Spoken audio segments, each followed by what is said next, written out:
大家午安，我是陈燕莹，欢迎来到全球大量化。好，每个礼拜四中午12点半，我们准时和大家一起在线上见面。当然了，午餐时间要马上来邀请到我们非常厉害的郭正亮老师。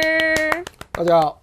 好，亮哥呢，今天要好好来请教您一些有关于金砖的问题了。主要就是因为呢，其实在这个星期22到24号，金砖峰会在召开。这一次比较特别的是，大家都在讲啦，这是不是全球西方以后就要对上全球南方了？因为有很多的国外的专家，他们的讲法是说，即便这一次看起来 maybe 也许在扩容，就是他们的这个成员扩充上，可能还不知道会不会有什么具体的成果啊。但问题是有一点，他们确定的，不管成果是什么，就是呢，它可以把整个全球南方跟中国拉在一起，那是另一种的来对抗西方。应该要怎么样来看这个金砖峰会？等等，请亮哥来解析。好，另一件事情呢，还有什么？还有就是从今天开始，24号，日本要开始排放核废了。好，排放这个核废水哈，这件事情呢，其实中方这边很在意，那台湾也有很多人很在意，但问题是有一个国家突然之间说，我不支持也不反对，那你想，那你的立场是什么？是韩国？韩国转折点在哪里？会不会是去了美国一趟之后回来什么都不好说？好，等等，要一并的来跟大家讲。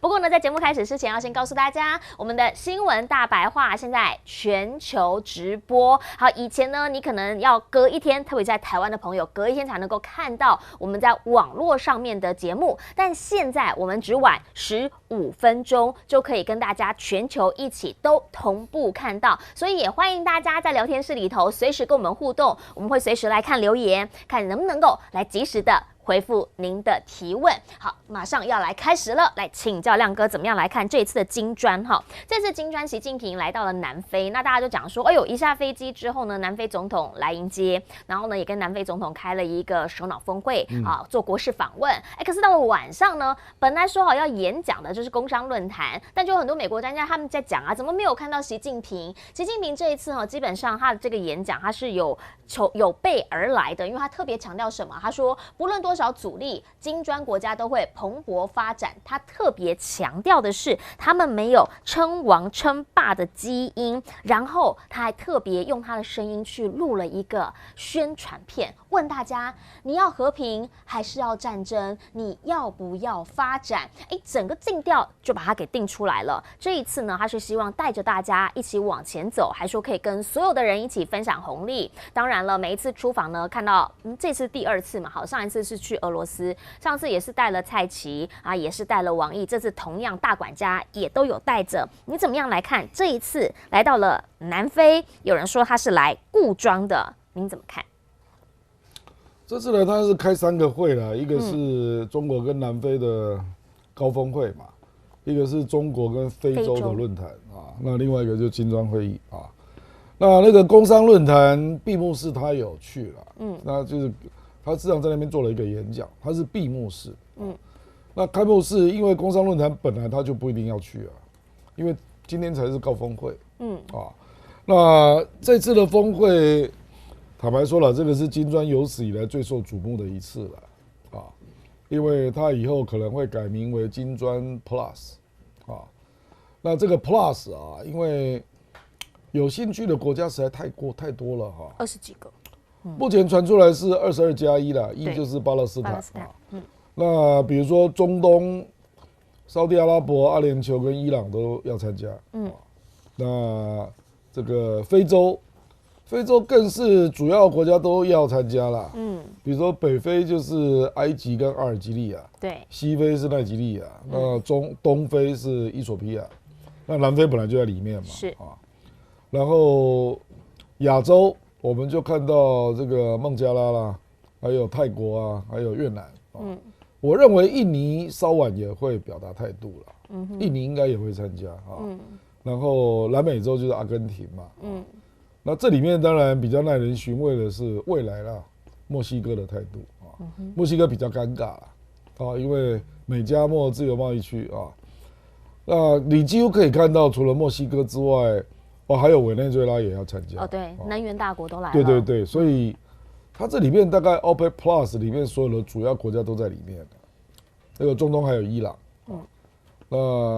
所以大家就会这个有兴趣，就觉得说这个好像就是一个俄罗斯加上全球南方的就是一个金砖会议，未来它的性质就是全球南方加俄罗斯嘛，因为俄罗斯并没有被殖民的经验啊，所以它是一个很特殊的地方啊。那大家就会好奇他们要做什么了啊？那初步你可以理解，它很可能未来会变成 G20或者联合国有关那个金色会议的这一个圈子的会前会啊，就是比如说我们看到那个广岛今年开 G7 嘛，是，那 G7 事实上就是已开发国家在 G20的会前会，对，那金砖会议未来很可能也会变成开发中国家的 G20的会前会，那这样不就是对着干的吗？就2个集团了。就2个集团，对。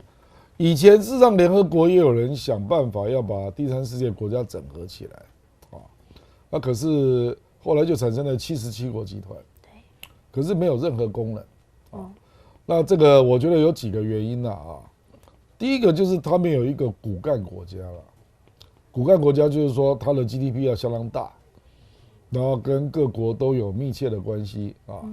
那现在开始有了嘛？那这个国家当然叫中国嘛，因为中国跟141个国家是最大贸易伙伴啊，然后它的 GDP 是17.7兆美元啊，那是印度的5倍多，所以它当然就产生了一个骨干国家啦，这个以前是没有的啊。那还有另外一个就是俄乌战争的背景，因为美国把 SWIFT 拿来当做武器，所以使得很多国家开始认为他们应该要发展这个非 SWIFT 的支付机制，那很多国家都有这种危机感啊，说美国把 SWIFT 当做武器去制裁别人呢，那怎么知道以后不是我嘞？哪一天会不会弄到我？不知道嘛，所以大家就说，那我们来搞一个机制，这样哈。那第三个就是美元暴力升息了。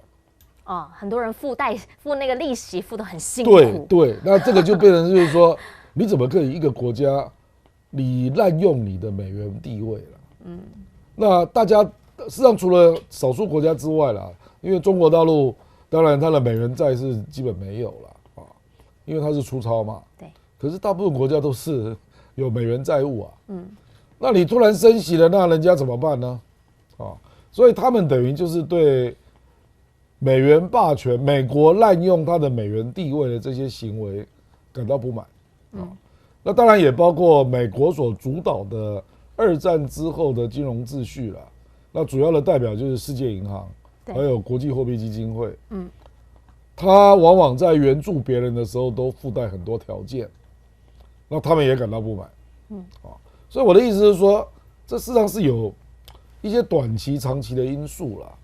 长期的因素就是对美国主导的这个国际的金融秩序不满，这累积很久了，包括世界银行那基建，我想要贷款一个10亿以上的金额，基本上贷不到，那我们随便讲个项目，比如说中老铁路，总金额就是59亿美元，那中国大陆提供的是35亿美元，包括持股跟贷款啊。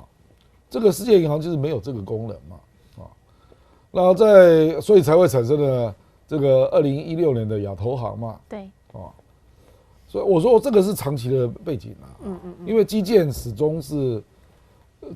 的贷款始终是供不应求了，是。所以就需要建构新的，比如说金砖银行就有新开发银行。那第二个是短期的金融因素了。那我认为就是美国自己造成的，就是美国暴力升息，你完全从自己国家的立场考虑，因为你要压抑你的通膨嘛，那你就不管其他国家美元债的情况，你就自己升息了啊。那第二个就是俄乌战争嘛，美国把 SWIFT 拿出来当做制裁工具嘛。这2个行为让很多国家都不能接受了啊。那另外一个重要的因素就是因为中国愿意出来承担嘛，因为这个出来承担是要付代价的，当大哥是要付代价的。当大哥不是口头说说就好，东西要拿得出来。我举个例子啦哈，我举2个例子啦。这个金砖银行就是新开发银行，对，它的资本金是1000亿嘛，是，那中国出了410亿，可是他并没有得到特别的投票权，他跟大家都一样，这种国家你去哪里找？他出了41%，是，OK。那第二个就是他最近就开始展现他的诚意了，比如说阿根廷欠了国际货币基金，对，那个我们知道他欠了这个39亿美元嘛，那我说错了，27亿美元啊，那中国大陆就帮他承担了17亿，用人民币来还，所以这个当然是有风险的嘛，所以你就看到人民币的汇价在跌嘛，所以我的意思就是说，他愿意做，那事实上这个金砖国家里面，坦白说了，唯一在这个国际贸易上有分量，然后它的货币被看好的，那就是中国嘛，所以你就把这些议题加总起来了。那你就为什么会受到广泛的关注了？比如说 BBC 啊，美国的媒体啦，都密切关注。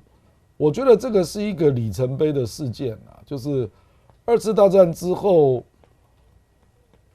大概是对国际政治经济秩序啊，要建构一个新的制度架构，的一个里程碑的事件。就这些国家都加进来之后，好，我们说加进22个。那既有的5个，那就27个，要加巴勒斯坦就28个，对不对啊？那后面还有人在排队啊。那目前它的本来那个金砖啊，它的 GDP 大概还落后 G7 有一段距离啦，G7 大概有42吧那金砖大概是20几吧。那我认为在这一番的扩充成员之后，它大概会到35。我就是用美元计价的时候 ，OK。那你如果用本币计价，那早就超过了啦。对啊，那未来他们一定会在联合国开会或者 G20开会之前提出他们的主张，做我们叫会前会嘛，那其次就是会建立金砖支付机制。这个就是我们之前一直在讨论，就是说非 SWIFT 对。那这个会包括，比如说中国自己有一个 CIPS 嘛，俄罗斯也有，伊朗也有，印度也有，那他们可能都把它整合起来。那整合起来，我估计初期可能会有4000家国际银行加入，很多SWIFT 的是11000，那以前各国的力量，比如说 CIPS 中国的，大概都只能够凑到他妈2000家，那个就没有扩散性嘛，对。所以这里就会为什么说对国际金融秩序会产生冲击啊？因为这两个并不互斥，就说参加了国家了，而且或者是你不一定要参加金砖，这个金砖支付机制你非金砖成员也可以用，你只要不拿美元都可以用。换句话讲，也不一定是美元，它只是不同的支付机制，就是你不想要换美元的时候，其实你也许也不一定也可以用美元，也可以用美元，他们也不会排斥啦。他只是不要让你美国查到。重点是查到。因为目前的 SWIFT 里面有11000家银行。对。那如果里面有4000家来加入金砖支付机制，是。那美国就不知道你的金流跟贸易的数量，对，你就不知道了。对，那这个对美国当然是一个很大的冲击因为它对全球贸易的估计会越来越失准。对，而且也找不到国与国之间的贸易的，它没有办法掌握流向，没有办法掌握数量这个当然是一个很大的冲击啦。那接下来才是你刚刚讲的非美元的部分，就是我金砖支付机制一旦建立那假设有4000家银行进来了，对，那我认为就会有一些欧洲国家愿意参加，那他们是金砖之外的国家嘛，对不对？可是一定会有一些国家有兴趣的，因为他当然也希望他部分的交易不要让美国知道而且人家就会开始好奇就是金砖国家在干嘛因为他可能会有一些我们所讲的金融改革的福利出现比如说那个 SWIFT 的手续费，那是很贵的，对那美元的汇率也是很贵的，因为你要汇钱嘛换两，次，而且你换还要再换回来，你要就换换2次，啊，对不对？对啊，那还有未来它这个新开发银行，如果有真的出现了所谓的金融危机的处理，或者是我们讲基建的融资啊，我相信它的利息也会比世界银行便宜，然后也不会像国际货币基金这样附带条件，这么友善，不，它现在已经在做了，目前就是没有嘛，所以我的意思是说，它简单讲是它是有竞争性的，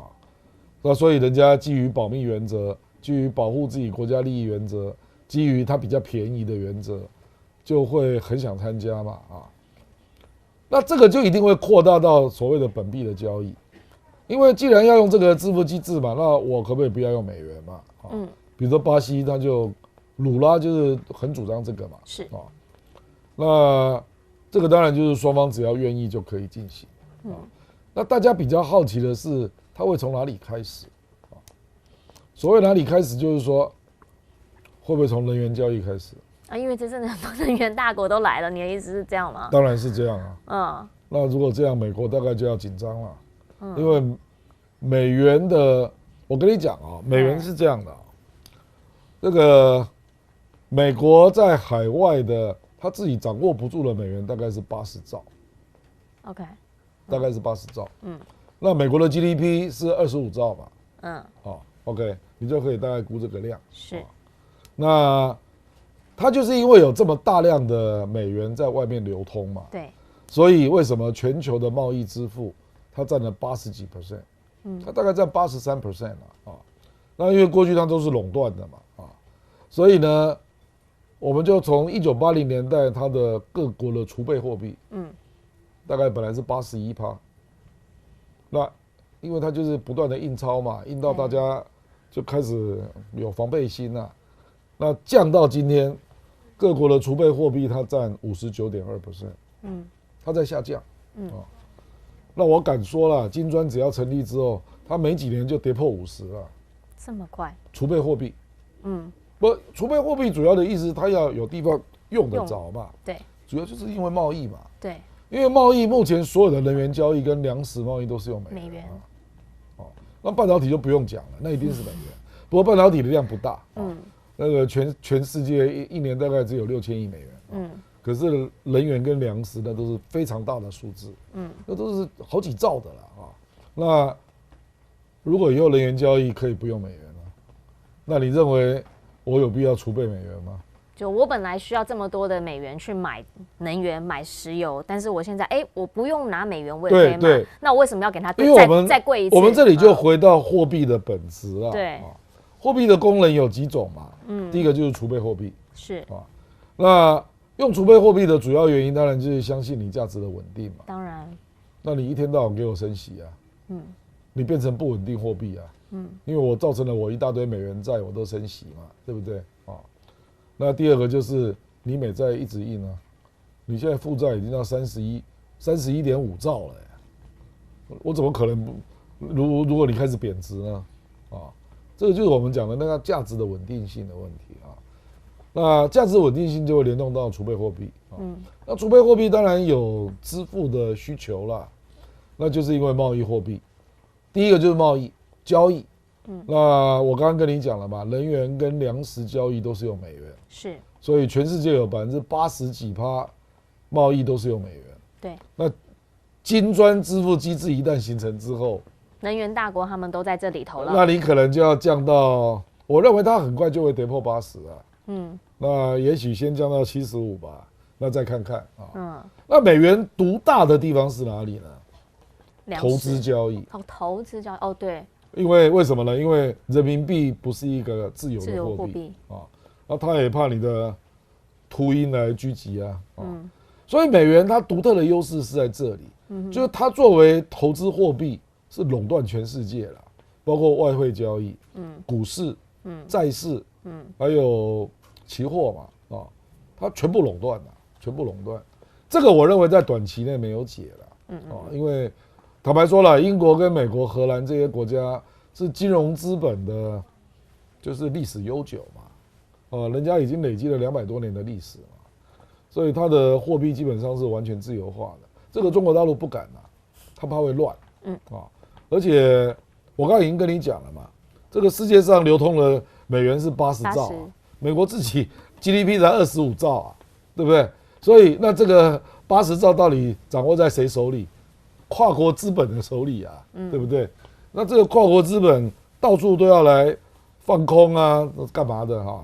所以中国政府会怕，所以他会慢慢来，他会从储备货币跟支付还有贸易开始，那这个就构成美国很大的挑战了，因为你要知道，就是如果储备货币啦、支付啦、贸易啦，然后人民币逐渐开始上升，其实我们不要去想说人民币一下它的支付占比就会到10%啦，不容易啦。对对对，我们用 SWIFT 来看嘛，SWIFT 目前那个美元的占比是42，支付了42，对，那欧洲大概33，那人民币只有2.7啊，是啊，那我觉得这个是慢慢来的，可是我们知道美元会下降，就是中国大陆也许会升到4%、5%，这有可能人民币啊，可是更多的可能是本币交易，就是各国在那边用本币交易啦，那不一定是人民币啦，那当然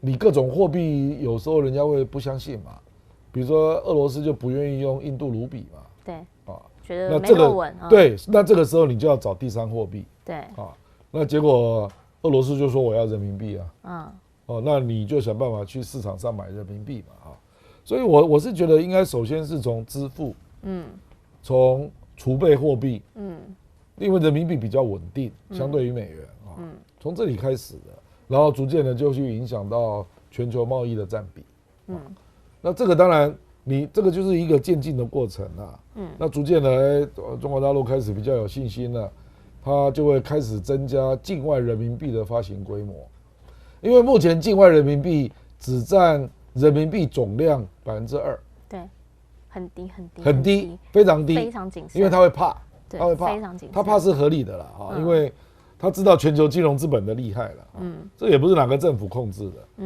就是华尔街控制的，讲白了就是赚钱就一股脑就来了这样，他会来放空你啊，会来狙击你的目标啊等等啊，这个中国大陆是非常谨慎的啦，所以你不要立即把它联想成说，哎呀，货币战争要开始了，人民币要取代美元，你这样理解就错了啦。金砖会议真正的价值是第一个，它要建立金砖支付机制。那使得支付就处于一个比较安全的状态这是第一个啦。那接下来才是本币交易，对那这两个有可能结合嘛？所以你刚刚就会问说啊，金砖支付机制可能到最后大部分都是非美元交易，这当然有可能，对这当然有可能那可是也不一定这样，因为也许有人愿意用美元可是至少这个管道美国不会知道。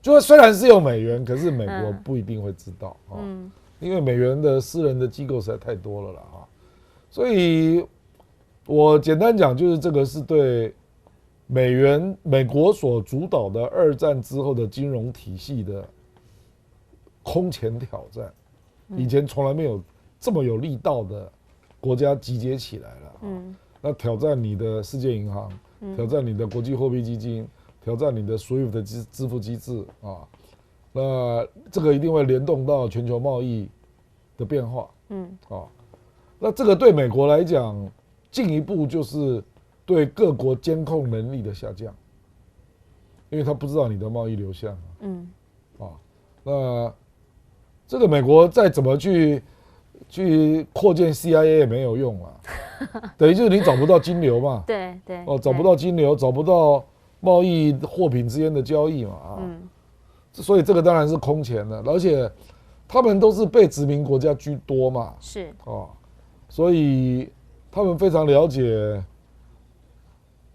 第三世界被殖民的悲惨经验知道帝国主义的种种所以他必然会提出有别于美国的那个全球经济的主张这个以前我们说联合国的那个金色组织所讨论的那个经济话题从来都是美国主导的，到现在为止，包括我们现在提到了什么永续发展包括什么这个劳资要和谐啦，通通都是美国主导。过往我们在教科书上读到的通通都是美国。对啊，所以这里可能第一次会让中国大陆所主张的全球发展倡议，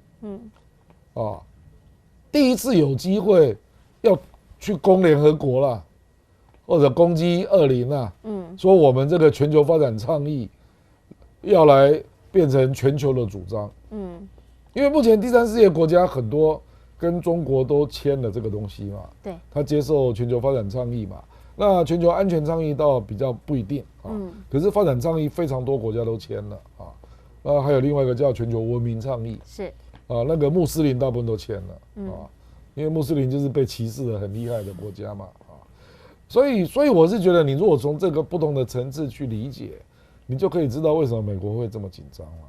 是。其实刚刚这个亮哥讲完之后，你就可以理解为什么会有专家他是提出这样的一个讲法。这是伦敦大学亚非学院的一个教授叫曾瑞生，他直接的讲了，他就说基本上这个习近平他这次来长期的目标就是把全球秩序转变为以中国为中心，所以呢，他们是这一次南方国家刚刚特别提到数量其实是多的，那而且在这一次呢，大家可以有机会换一种不同的价值观来在这个世界的秩序上面来做运作跟运转。其实我觉得讲中国为中心并不准确了，不准确，因为中国大陆主张的全球发展倡议并没有提到中国，没有提到中心了。是啊，对，那就是改变游戏规则，改变大家认为经济发展是要做什么了？比如说你要不要，我们简单讲啦，你要不要共享经济啦？你要不要公平发展啦？这一类的。那美国显然不会讲这个嘛，他不会去讲这个嘛，共享红利呀之类的之类的。那这个我讲白了，当然会具有社会主义的性质，可是并不是产权呐，而是公平分配。是。那因为这个只有第三世界国家才能体会了。就过往的历史，对，可是它那些种种，它会反映在一些经济项目，比如说举例啦，就是说。比如说东西怎么定价我们目前都是让跨国公司来定价的嘛。对啊。那做成衣为什么这么便宜这个以前有人算过嘛。说这个中国大陆大概要做多少的成衣得到的利润才比得上几只 iPhone 这样你懂我的意思？我的意思说，这终究最后一定会扯到价值的问题了。价值我们讲的是说，比如说公平分配，公平发展，那到最后就要来落实方法嘛，就是为什么你的东西那么贵，我东西那么便宜，那第三世界当然永远就这么穷啊。所以我的意思说，最终当然一开始不会去扯这个啦，对。可是比如说，我刚刚就提到了几个部分嘛，比如说，为什么 SWIFT 你手续费要这么贵啊？对啊，真的很贵。为什么跟你换个美元，你的汇兑的手续费要这么贵啊？这是根据什么？就你自己定的嘛。价值啊，你为什么你要定那么贵的价格嘛？那这个你就会看到这些金砖国家，他就要开始降价嘛。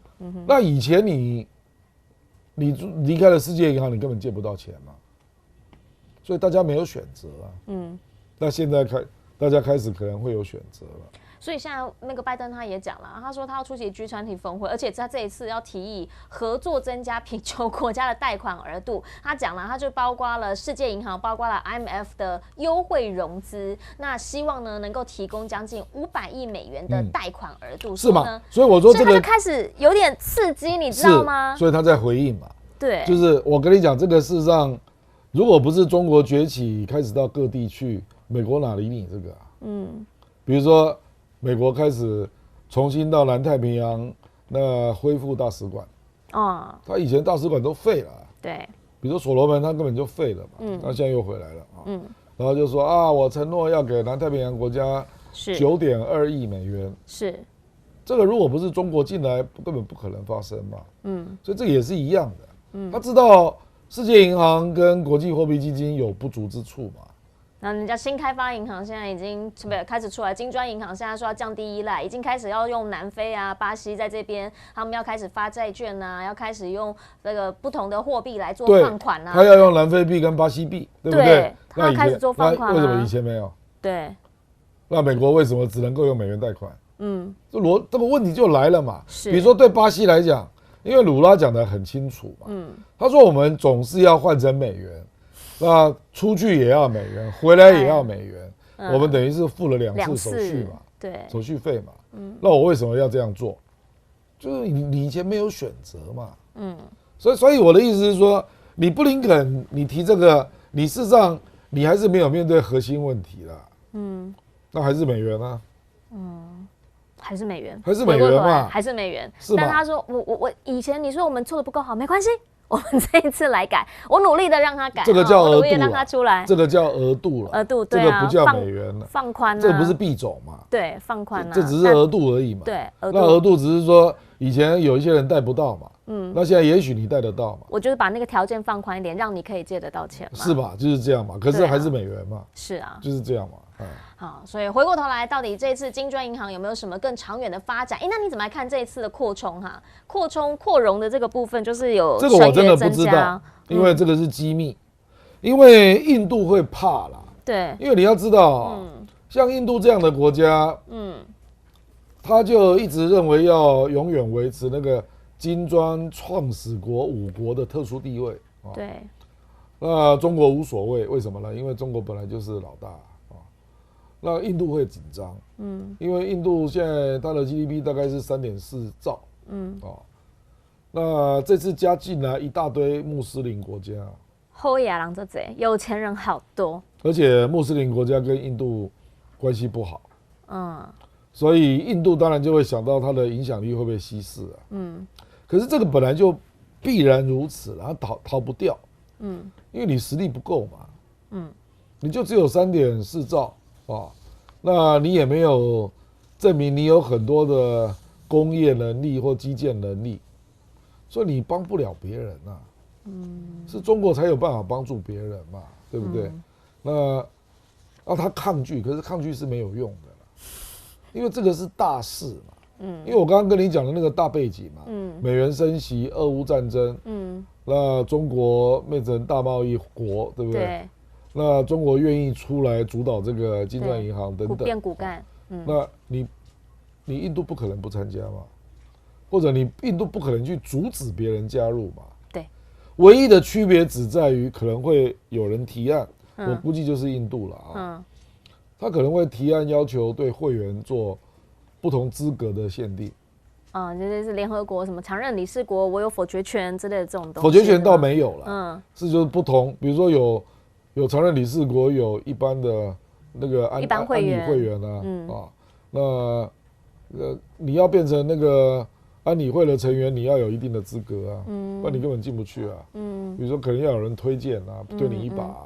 那这个部分我们不清楚了，因为议程还没有出来，是我们还没有看到印度的提案。是，不过我那个金砖支付机制是俄罗斯主导的，俄罗斯一定会提这个案，因为他饱受SWIFT之苦啊，所以这个就是俄罗斯主导的提案，他一定提出。是，那因为他也会来做报告，说被SWIFT的制裁是什么滋味啊，让你了解一下。他要来报告，所以我说俄罗斯真是感人呐啊，他以这个亲身受害，帮第三世界率先体验了这个未来可能发生的事情，就是今天他用这样的方式对我，明天他可能用这样的方式对你。你以为他现在跟你很好吗？对，所以大家预做准备，这种警惕都是俄罗斯身先士卒。对，体验出来一个地藏王菩萨，我不入地狱谁入地狱的概念。好，但是呢，其实在这个当下，我们要来看看美中之间的关系了哈，因为看起来好像两个集团正在形成。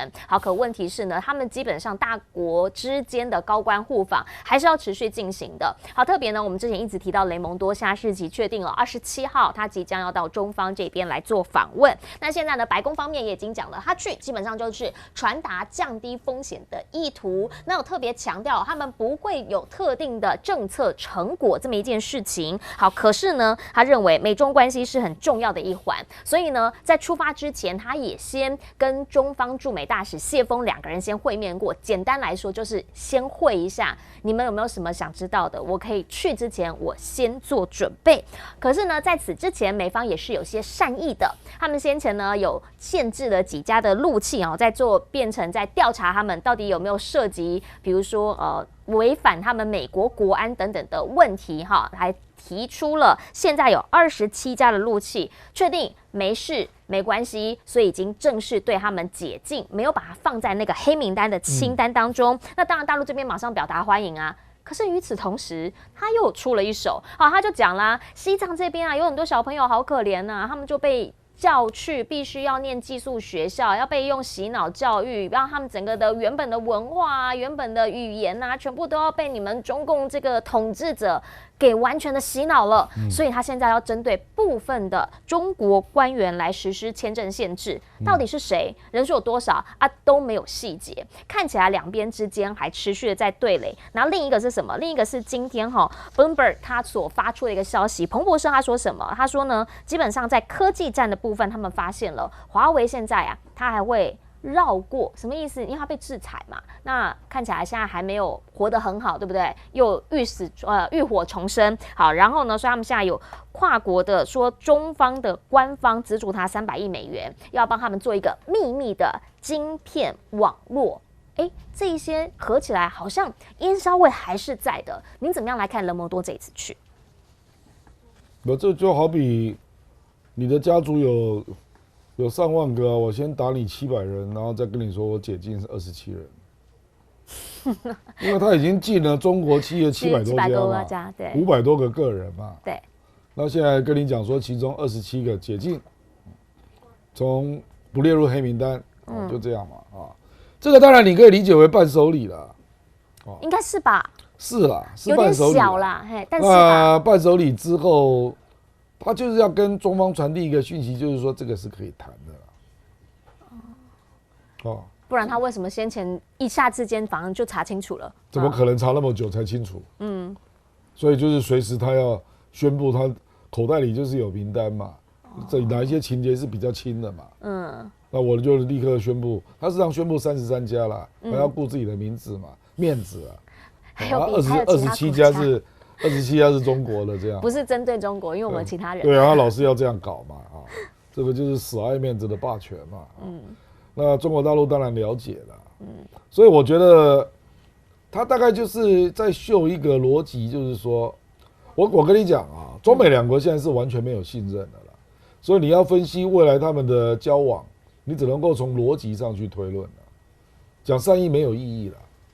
就是说我现在丢了一个逻辑，就表示说我制裁你700多家企业，事实上是随时可以解除的，所以他接下来他可能就要打探中国大陆的反制措施嘛，比如说你8月1号就开始加耕者对，做管制出口嘛，要审查那你们要怎么玩呢？可不可以告诉我一下？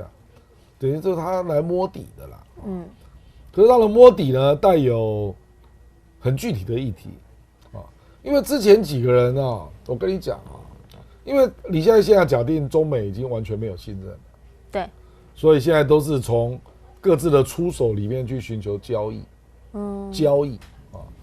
比如说第一个去的是布林肯嘛，是那中国外交部就出了一道题给他，说我要不要跟你来往就取决于你怎么处理赖清德吧，那美国不是处理了赖清德吗？相当低调，得到有史以来最低规格的待遇嘛，对不对？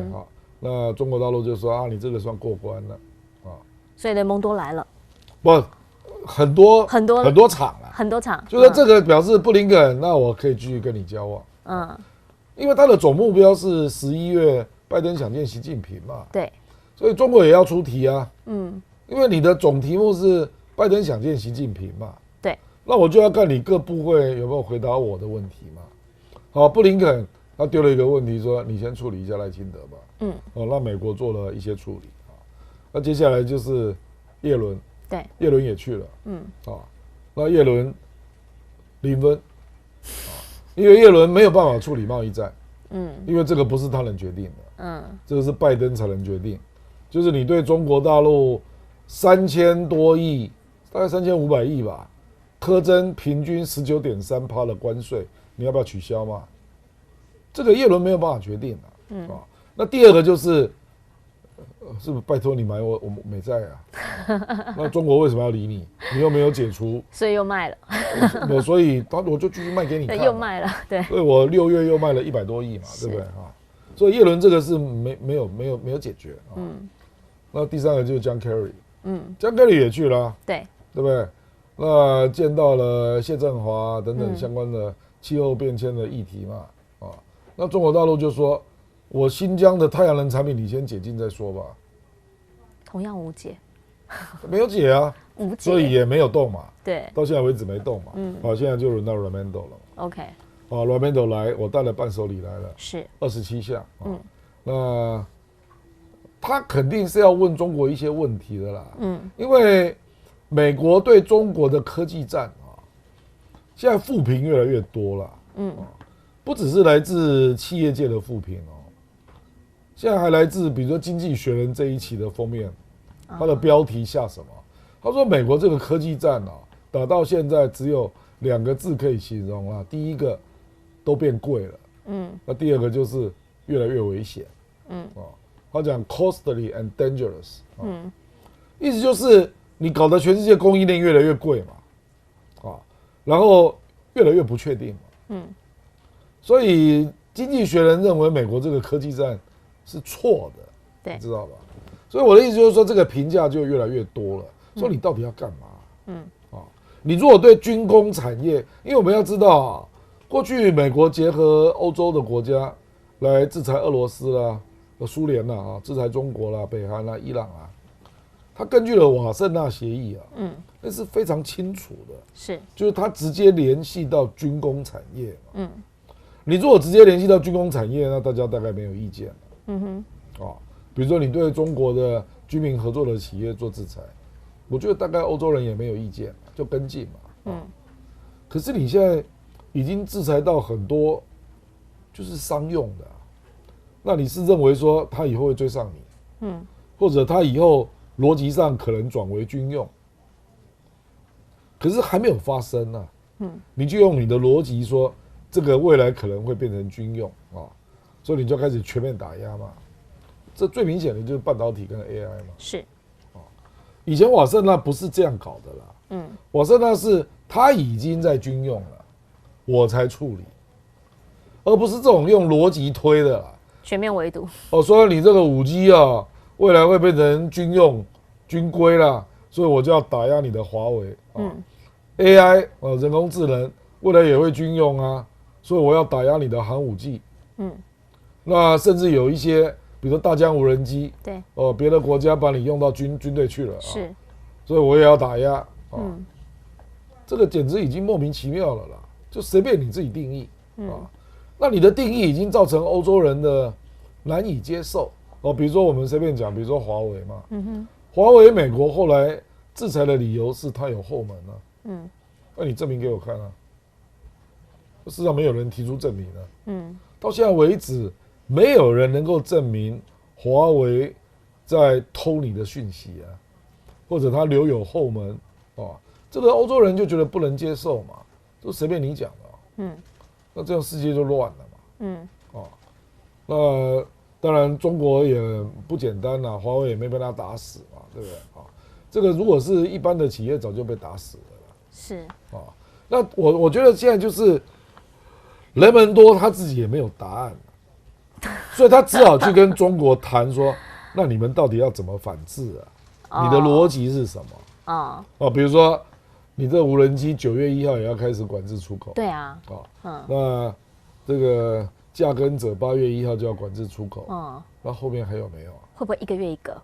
不知道嘛不知道嘛对那你后面还有没有那大家就要坐下来谈嘛，那不然是到底要，因为中国大陆现在只有一个立场嘛，对，你全部都取消，我就全部取消对等啦，对吧？那这个美国做不到嘛，那怎么办呢？所以只好见面谈一谈所以我觉得现在是在摸底啦，想要知道中国大陆的逻辑啦，因为以前没有一个国家敢反制美国嘛，你不要命啊，你看过去美国禁止谁？禁止赌日本啊，赌欧洲啦，日本跟欧洲敢反击吗？没有吧，那他现在就是碰到对手嘛，然后你们这2个国家要命，世界2强，GDP 遥遥领先第3名，所以我是觉得他在摸底就是说基本上布林肯、耶伦、John Kerry，还有这个 Raimondo，陆续摸底嘛，那要提供拜登参考啊。那拜登11月才能够做个决定嘛，哪些要让，那哪些要交易，就是这个事情嘛。好，所以一切呢，就是在前续工作让他们先行部队先去。那当然啦，现在基本上李强出来讲话，他认为啦，他觉得说呢，现在基本上中美关系就面临困难，大家都要带着善意来，所以呢，没有善意的话，那就没有办法继续谈下去。不过呢，也就在这个时候，其实刚刚亮哥讲这个叫做那个场面话，因为事实上不可能有善意了。对啦，但是因为他面对的是这个，事实上我们在谈事情，如果是谈逻辑、谈交易，那个没有谈善意，就没有用逻辑做事，就是一切用逻辑来做交易。对，那其实美国人他们通常做事的方式是这样嘛？对，美国如果你在商界或者在他们政治界，你看他们的一些操作，基本上都靠逻辑。中国终于学会了，终于学会他的逻辑。不，因为他以前都在期待你的善意，那事实上这是错的。你期待不到的了。比如说他进了你的华为，那你就在期待善意嘛。结果后来进了700多家，表示你这个逻辑是错的嘛。你跟美国人来往，就是有来有往啊。你给什么我就反制什么了。那接下来就来交易吧，就是这样。所以学会了。那现在我认为他学会了。那现在在整个基本上他们两边刚刚特别提到2大国之间的这个G2的竞争，其实旁边包括从新加坡的李显龙，他们最近都一直在讲说，基本上他们是很担心，觉得是认为是危险的。南太这边呢，则是直接跳出来讲什么，我们是不是宣布中立就跟我们没有事情了？好，来看到呢，这个呢，基本上是有5个国家包括了万纳杜，包括了巴布亚纽几内亚、所罗门群岛、斐济，还有新克里多尼亚岛，他们的执政党他们现在有这个集团叫做美拉尼亚西亚先锋集团，他们就直接讲了，我们的位置我们都知道，我们是在一个战略要地，所以呢，先前所罗门要跟中方这边来签一些防务协议的时候，美方这边很紧张。那拜登呢，先前要去巴布亚纽几内亚，结果人家很开心，还在那边演练很久，还全国放假1天，忽然你又不去了。好，可是他们现在都讲了，他们说我们现在是认为，如果说你们竞争这么激烈的话，我们要不要先宣布中立就好了，就跟我没有事情了。而与此同时，他们其实也看到了，在整个东协国家的这个发展，整个在南太平洋这里的一些进展，你会看到说，澳洲这边呢，其实他们现在一直期待让王毅外长是不是能够赶紧来谈话。好，可问题是呢，他们也发现了。美国真的那么在意吗？好，原因是因为呢，拜登他要去 G20， 那个时候我们讲了东盟峰会，现在本来还说为了他调整一下时间，结果现在是贺锦丽来出席，到底美国在整个战略上面，他们是怎么样来思考这一件事情呢？我们想要请教一下亮哥，你怎么样来看哈？因为现在其实在整个包括了东协，包括了南太这边，他们一直希望能够有所谓的自主啊，或者是说他们还是希望在美国跟中国之间能够寻求一个平衡，但真的有可能平衡吗？我觉得南太平洋只是 copy 了东协的态度了。对，东协也是在美中之间被迫表态，很痛苦啊。对，那事实上只有美国在要求表态了，中国哪有在要求表态？中国说你要跟他交往，跟我交往，我都可以啊。那只是你不要去站队啊，要来围堵我啊。所以真的要求表态围堵中国的就是美国嘛。所以全世界的范围都在发生类似的事嘛。并不是只有东协啊，美国本来在中东也警告沙特不要跟中国太接近啊。对哦，那沙特不理他啊，就是这样嘛。所以南太平洋这个也不稀奇啦，因为很多国家都发生过了啦。那美国也在逼欧洲国家不要用华为啊，对，意思不是一样？对不对？然后就说有一些公司，中国如果要来并购的时候，大家要小心啊之类的啊。坦白说，全世界只有美国在干这件事吧。就是要求站队，要求围堵中国，都是他啊。谁在跟你对着干？没有嘛。中国没有在干这件事啊，是美国在干这件事。所以南太是让这个话是在跟谁讲？是在跟美国讲。说你不要要求我站队嘛。可是这里就有2种逻辑出来了啦。是，第一种是那是干脆中美都可以干，是不是？还是中美都不能干？这是不一样的结论哦。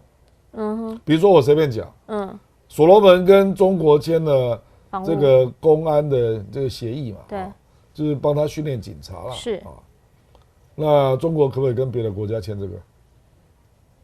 可以吧？不行嘛，不行，美国反对嘛。所以他就是在跟美国讲嘛。因为美国在很多国家有军事基地嘛。对啊，中国不是军事基地。他是说他是帮忙的啊，警务协定。对啊，警务协定。那因为美国没有办法提供警务协定啊。因为他们的治安不好啊。所以他希望本来是澳洲嘛。澳大利亚也没有扮演这个角色了。他就希望你来帮我训练警察了。对。他们连警察都不太会嘛。所以中国就答应他说好了，而且所罗门有个Chinatown被人家烧掉嘛。所以中国就顺理成章进来了。说啊，这个我来帮你们做警务的培训啊。那美国就紧张了，他说这个叫做军事协定。所以重点是美国怎么认知这个世界嘛。因为实际上出手的都是美国嘛。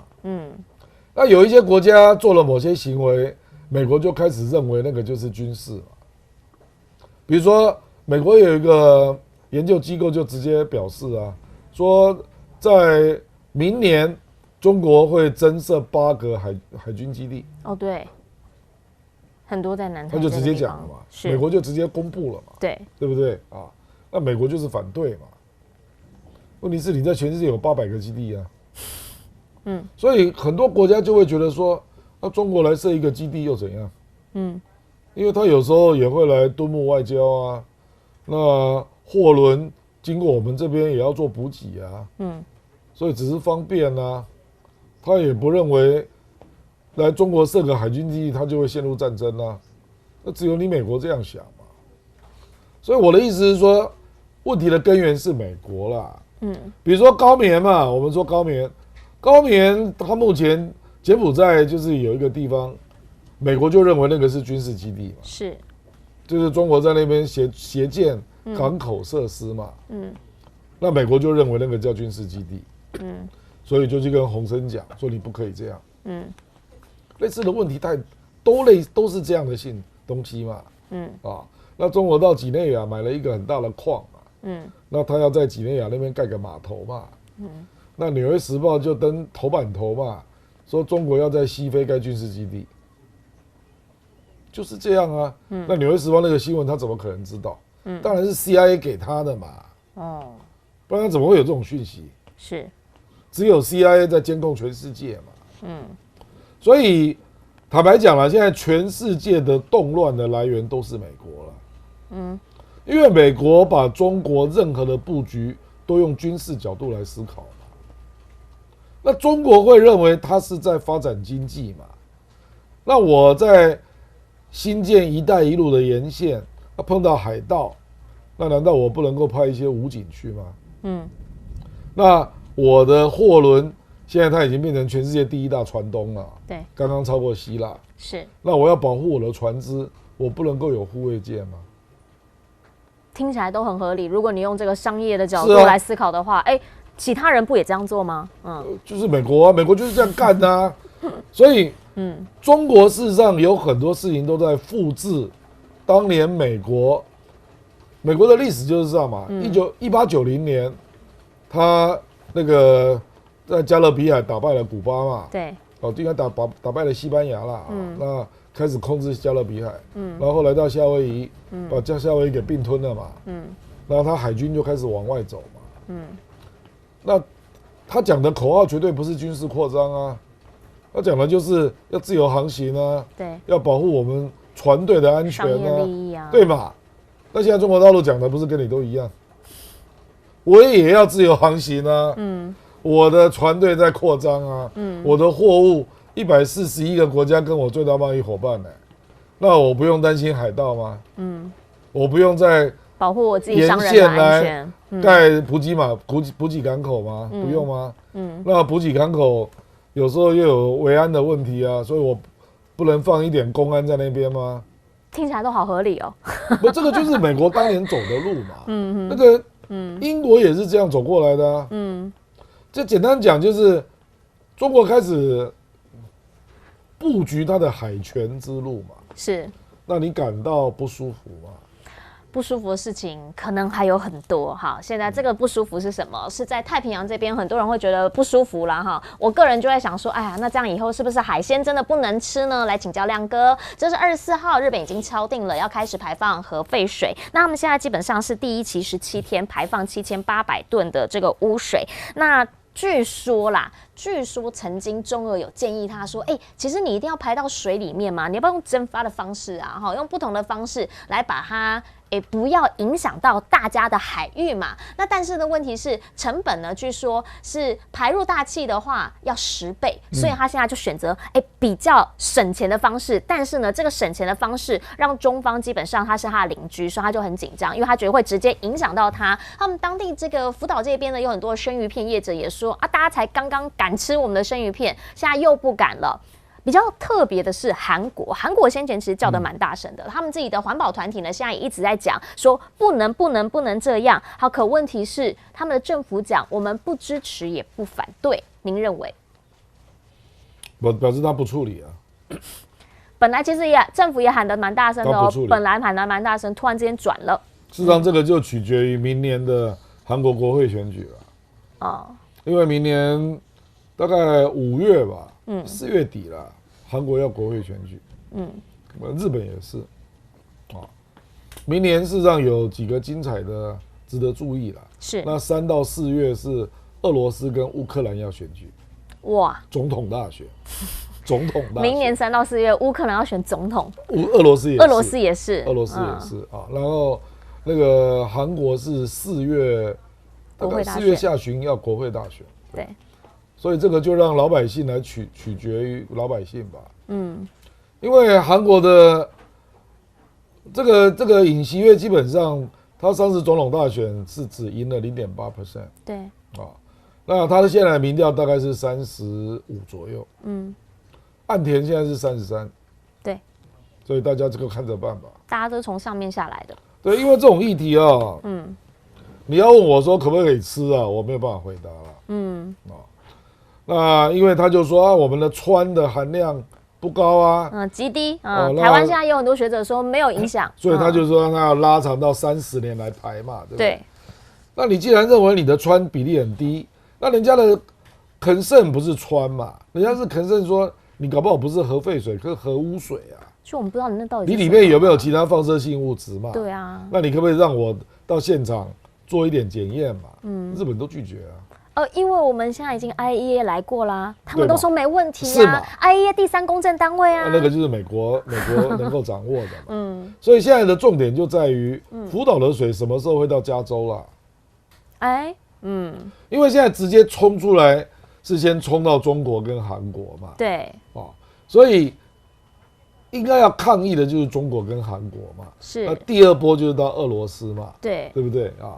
那到美国，坦白说了，经过大洋效应啊，会稀释啊。可是问题是，他要排30年啊，他不是排一次啊，他是要计算那个氚的含量，那一次一次这样排嘛。可是日本人就只看氚嘛，他不看别的嘛。那你要不要让我验一下，有没有别的？这个就是所谓信跟不信嘛。因为很多国家认为那是核污水嘛。对。那你认为你是核废水嘛？那核废水在氚到一定的比例以下就是安全的嘛，确实如此嘛，那可是人家认为你那个可能是核污水嘛，那所以那这个就是信跟不信，那不信的人对食安讲究比较大的，就那我福岛周边的县市的水产我就不要吃嘛。香港已经先进了10都县的水产，现在等于是政府采取措施禁的，目前只有中国。那中国是最严的是澳门啊，澳门连加工食品都不行。真的很严格。